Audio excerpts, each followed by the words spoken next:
18 साल का आरव भी जागते हुए रील पर रील स्क्रॉल किए जा रहा था। बकवास, आजकल सारी रीलें एक जैसी ही लग रही हैं, बोरिंग। लेकिन आरव की उंगली अचानक से एक रील पर आकर रुक गई। उस रील में एक नौजवान लड़का कुर्सी पर अकेला बैठा हुआ डर के मारे कांप रहा था। उसके कमरे में हल्का हल्का अंधेरा था। वो लड़का इंस्टाग्राम पर लाइव था। उसने कैमरे की ओर देखकर कहा, स्टॉप स्टॉप स्टॉप, रुक जाओ, आगे मत बढ़ना, बस स्क्रॉल करना बंद कर दो। अगर तुम ये रील देख रहे हो तो तुम रुक जाओ, तुम्हारी जान खतरे में है। भूल कर भी पीछे मत देखना, वरना वो तुम्हें भी मार देगा, वो तुम्हें मार देगा, वो नहीं छोड़ेगा। आरव का अटेंशन उस रील पर जा चुका था। वो ध्यान से उस आदमी को सुनने लगा। मैं नहीं जानता वो कौन है, नहीं जानता उसको। मुझे लगा था कि यह सब एक नाटक है। मुझे भी ऐसी ही रील दिखाई पड़ी थी, पर मैंने उसकी बात नहीं मानी और पीछे मुड़कर देख लिया और उसने मुझे मार डाला मुझे। पर तुम मत देखना पीछे, मत देखना। हाँ। आरव को कुछ समझ में नहीं आया कि वो लड़का ये सब बोल क्यों रहा है और उसकी बातों में कितनी सच्चाई है। लेकिन अगले ही पल उसने जो देखा, वो लड़का जिस कुर्सी पर बैठा था उसके ठीक पीछे से नकाब पहने एक आदमी निकला। उस आदमी के हाथ में एक लंबा सा छुरा था। उस नकाबपोश आदमी ने एक झटके में उस लड़के की गर्दन पर छुरी चला दिया और उस लड़के की गर्दन एक तरफ लुढ़क गई। आरव ने इंस्टाग्राम पर इतनी डरावनी रील पहले कभी नहीं देखी थी। तभी वो नकाब वाला आदमी आरव की ओर देखकर बोलने लगा, मैं आ गया हूँ अपने दोस्तों से मिलने। आरव, घबराओ मत, इसे तो मैं पहले ही मार चुका हूँ। अब अगला नंबर तुम्हारा है। ये कहते ही वो रहस्यमयी आदमी अचानक से स्क्रीन से गायब हो गया। आरव की डर के मारे हालत खराब हो चुकी थी। ये क्या था? ओ गॉड, क्या ये सच में हुआ था या कोई नाटक था? हाँ, जो भी हो, मुझे तो बहुत डर लग रहा है। ये कोई कैसे? आरव ये सब सोच ही रहा था कि अचानक उसके पीछे से आवाज आई, आरव, हाय, देखो कौन आया। अपने फ्रेंड को हेलो नहीं बोलोगे? हेलो। इतना सुनते ही आरव डर के मारे थर-थर कांपने लगा। Oh Aarav, come on, don't be so rude. पीछे मुड़कर देखो तो सही, मैं आया हूँ अपने दोस्त से मिलने। हाँ, मैं तुम्हारा दोस्त हूँ, डरो मत मुझसे। एक बार बस पीछे मुड़कर देखो ना आरव। एक पल के लिए आरव के मन में आया कि कहीं उसके किसी दोस्त ने उसके साथ कोई मजाक तो नहीं किया। वो डरते डरते पीछे की ओर मुड़ा। पीछे वही नकाब वाला इंसान खड़ा था। ओ, ये क्या किया आरव? उस लड़के ने मना किया था ना, अब तो तुम्हें मारना पड़ेगा। ये कहते ही उस नकाबपोश ने अपनी जेब से एक लंबा छुरा निकाला और आरव ने वहां से भागने की कोशिश की, पर वो आदमी पहले से तैयार था। वो आरव की ओर लपका और उसकी गर्दन पर तेजी से छुरा चला दिया। अगले ही पल आरव की लाश जमीन पर गिरी पड़ी थी और वो नकाबपोश आदमी जोर जोर से ठहाके लगा रहा था। इंस्टाग्राम पर एक और जेंजी की मौत हो चुकी थी। अगले दिन सुबह आरव के कमरे में पुलिस ने अपनी तफ्तीश शुरू कर दी। Senior inspector Renu team lead कर रही थी और आरव के माँ बाप फूट फूट कर रो रहे थे। देखिए, मैं समझ सकती हूँ कि इस वक्त आप कुछ कह पाने की हालत में नहीं होंगे, पर मेरे लिए कुछ सवाल करना जरूरी है। Hope you understand. आरव के पिता अपने आप को संभालते हैं। मैडम, आरव तो अभी मासूम बच्चा था। 1 महीने पहले ही तो उसका एडमिशन हुआ था कॉलेज में। वो काफी खुश था। उसे उसे कोई कैसे मार सकता है? यही तो पता करना है सर। क्या इसका कोई अफेयर या एग्जाम का कोई प्रेशर? नहीं नहीं नहीं नहीं मैडम, आरव थोड़ा सा शर्मीला बच्चा था। बहुत कम दोस्त थे उसके और पढ़ाई में भी वो बहुत अच्छा था। उसकी किसी से कोई दुश्मनी नहीं थी, कोई अफेयर नहीं था। क्या बोलूं? ठीक है सर, मैं इन्वेस्टिगेशन कर रही हूँ। जल्द ही कुछ ना कुछ सुराग मिल जाएगा। रेनू के मन में एक साथ कई सारे सवाल चल रहे थे। एक तो ये कि इतनी कम उम्र के बच्चों को कोई आखिरकार मारेगा ही क्यों, और दूसरा सवाल ये था कि कमरा और खिड़की दोनों अगर अंदर से बंद थे तो फिर बाहरी आदमी अंदर कैसे आ सकता है? कहीं आरव ने खुद ही अपनी जान तो नहीं ले ली? रेनू बहुत अच्छे से जानती थी कि इन सब मामलों का जवाब उसे फॉरेंसिक रिपोर्ट आने के बाद ही मिल पाएगा।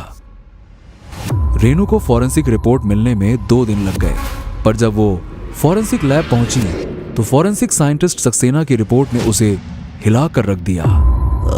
इंस्पेक्टर रेनू, फिंगरप्रिंट में तो कोई बाहर का आदमी नहीं है, पर हाँ, मुझे आरव के फोन में कुछ अजीब बात दिखी है। अजीब बात मतलब? सक्सेना रेनू को अपने लैपटॉप पर एक वीडियो दिखाता है। ये देखिए, आरव ने ये आखिरी रील प्ले की थी और ये वीडियो लाइव था। सक्सेना ने वो वीडियो चलाया और स्क्रीन पर वही लड़का दिखता है जिसे आरव ने देखा था। Stop scrolling. पीछे पीछे मत मुड़ना। वो तुम्हें भी मार देगा।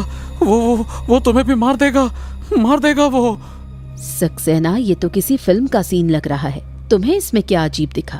मैडम, अजीब ये है कि इस लड़के की भी मौत हो चुकी है, और ठीक इसी तरह से जैसे आरव की हुई। What nonsense!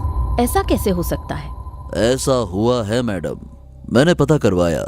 इस लड़के का नाम पृथ्वी सोलंकी था और ये 2 महीने पहले ही मरा हुआ मिला था। कोई सबूत नहीं मिला तो फाइनली इसे सुसाइड केस घोषित कर दिया गया था। रेनू स्क्रीन को घूरे जा रही थी।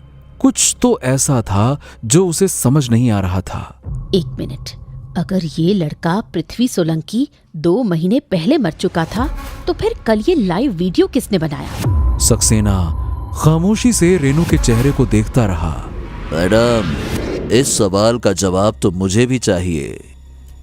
रेनू कुछ पल चुप रहती है। आरव के कॉल लॉग्स चेक किए?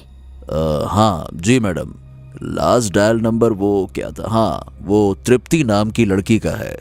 वो आरव के कॉलेज की ही है वो। ठीक है, इसका नंबर मुझे व्हाट्सएप करो, मैं बात करती हूँ। रेनू को पुलिस की नौकरी करते हुए 10 साल हो गए थे, पर ऐसा विचित्र केस उसके पास पहले कभी नहीं आया था। उसने तृप्ति को कॉल किया और फोन गाड़ी के स्पीकर पर लगा दिया। हेलो तृप्ति, मैं इंस्पेक्टर रेनू बोल रही हूँ। इंस्पेक्टर का नाम सुनते ही तृप्ति घबरा गई। इंस्पेक्टर? जी बोलिए, क्या हुआ? कुछ नहीं, मैं बस आरव के बारे में कुछ सवाल पूछना चाहती थी। आरव? मैम, मुझे कुछ नहीं पता। मुझे आज ही उसकी न्यूज़ मिली। I am also very upset. It's okay Tripti, मुझे बस ये बता कि कल रात 11 बजे के आसपास तुम्हारी आरव से बात हुई थी ना? तो क्या बात हुई थी? तृप्ति अब और ज्यादा घबरा जाती है। मैम, कुछ खास बात नहीं हुई थी। आरव ने नोट्स मांगे थे, अगले दिन असाइनमेंट सबमिट करना था, बस उतनी ही बात हुई थी। बस। जी मैम। दोनों तरफ खामोशी छाई रही। तभी रेनू ने पूछा, तृप्ति, क्या तुम पृथ्वी को जानती हो? ये सुनते ही तृप्ति को जैसे सांप सूंघ गया। कौन? पृथ्वी? हाँ, ठीक सुना तुमने, पृथ्वी। जानती हो उसे? जी, एक्चुअली आरव, पृथ्वी और मैं तीनों एक ही स्कूल में थे, लेकिन उससे काफी टाइम से बात नहीं हुई हमारी। तृप्ति की आवाज में आए बदलाव को रेनू तुरंत भांप लेती है और वो उससे पूछती है, बात नहीं हुई है? क्या तुम्हें मालूम नहीं, पृथ्वी इज नो मोर। 2 महीने पहले ही उसकी भी मौत हो गई। तृप्ति थर थर कांपने लगी।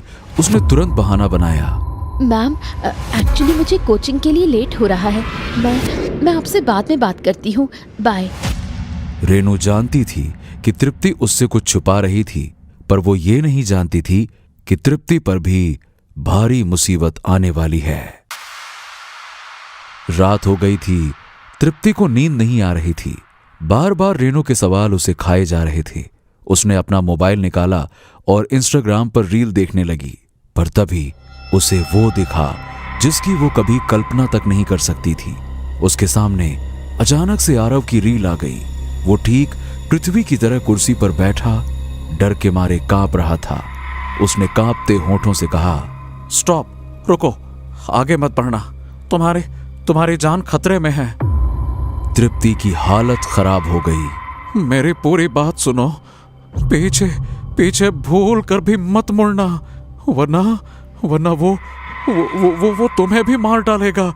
पीछे मत मुड़ना। आरव के इतना बोलते ही पीछे से वही नकाबपोश निकला। उसने अपनी जेब से छुरा निकाला। तृप्ति की सांसें बहुत तेज चल रही थीं। उस नकाब वाले आदमी ने एक झटके में आरव की गर्दन पर चाकू चला दिया और आरव भी छटपटाकर मर गया। तृप्ति का पूरा शरीर डर से कांप रहा था। ये कैसे हो सकता है? आरव तो कल ही मर गया था ना। और ये मास्क तो हेलोवीन पार्टी में हमने पहना था। ये सब क्या हो रहा है? हे भगवान, मैं क्या करूं? अब कुछ समझ नहीं आ रहा। हाँ, एक काम करती हूँ, रेनू मैम को फोन करती हूँ और उन्हें सब कुछ सच बता देती हूँ। वो जरूर मदद करेंगी। तृप्ति की उंगली तुरंत अपने मोबाइल के कॉन्टैक्ट्स पर गई, पर तभी पीछे से एक आवाज आई। कौन सा सच बताओगी तृप्ति? मेरी मौत का सच बता पाओगी उसे? ये सुनते ही तृप्ति के हाथ से मोबाइल गिर गया। उसे याद आया कि आरव ने उसे पीछे मुड़ने से मना किया था। कौन है पीछे? मैं आया अपने दोस्तों से मिलने। एक काम करो, तुम खुद क्यों नहीं देख लेती? नहीं, तुम सामने आओ। देखो, नहीं, मैं सामने क्यों आऊं? पर तुमने ही तो कहा था मुझे पीछे मत मुड़ना। याद है, आज से 4 साल पहले। तृप्ति की आंखों के सामने अचानक एक स्विमिंग पूल आ गया। उसे सब कुछ याद आने लगा।